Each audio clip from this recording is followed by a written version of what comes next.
Module 4, Lesson 2, Wizard Step 2, Audience. 3 minutes. You've named the campaign and picked the channel. Step 2 asks who receives it. Every campaign needs an audience. Without one, the wizard refuses to move forward. This is the prevention against the most common mistake: sending to nobody or sending to everybody. The picker shows every audience in your workspace. Filter by static or dynamic. Filter by size. Search by name. Each audience row shows the name, type, current size, and last refresh. Hover for the description if there is one. Pick the audience you want.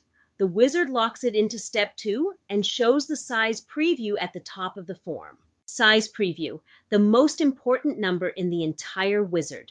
For static audiences, the size is fixed, the exact list of subscribers you created the audience with. For dynamic audiences, the size is the current count. As subscribers join or leave the segment, the count updates. The preview shows the size at this exact moment. Read it. Make sure it matches expectations. A campaign you thought would reach 5,000 subscribers, but the picker shows 50 means your audience is too tight. 5,000 and the picker shows 50,000 means it's too loose. The wizard checks that the picked audience makes sense for the channel. If you picked email broadcast and the audience contains subscribers without confirmed emails, the wizard shows a warning. The warning is informational. The campaign still sends. The wizard just makes sure you know what you're signing up for.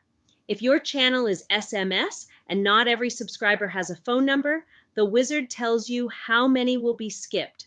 Don't ignore the warnings. Address them before moving on. For dynamic audiences, membership changes between draft and send. The campaign uses the membership at send time, not at create time. So if you draft a campaign on Monday with a dynamic audience and send on Friday, the campaign goes to whoever matches on Friday.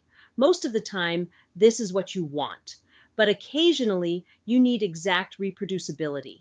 In that case, build a static audience instead. Static membership is locked at create time.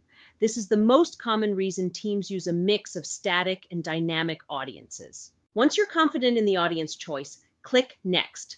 The wizard advances to step 3, Content.